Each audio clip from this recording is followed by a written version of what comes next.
అనంతపురం జిల్లాలో ఎలుగుబంటి సంచారం భయాందోళన కలిగిస్తోంది.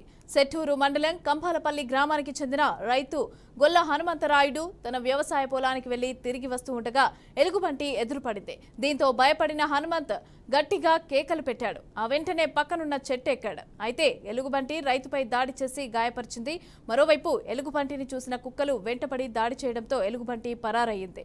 ఇక రైతును హుటాహుటిన కళ్యాణదుర్గం ప్రభుత్వ ఆసుపత్రికి అయితే తరలించారు. వన్యమృగాలు గ్రామాల్లో సంచరిస్తున్నాయని పలుమార్లు అటవీ శాఖ అధికారులకు చెప్పినా పట్టించుకోవటం లేదని గ్రామస్తులు వాపోయారు.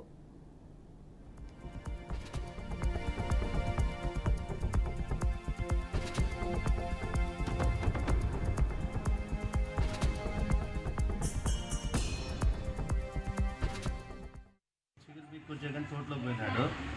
పోయినప్పుడు ఒంటరిగా అక్కడ నుంచి వంక ఉంది. ఆ వంకంటే వస్తా అంటే ఆ అబ్బాయి దాన్ని చూసి అరిసినాడు. అరిసిన తర్వాత మానెక్కినాడు. మానెక్కితే వెంటనే పోయి అది పైకి ఎగిరి పీక్కొని ఉంది.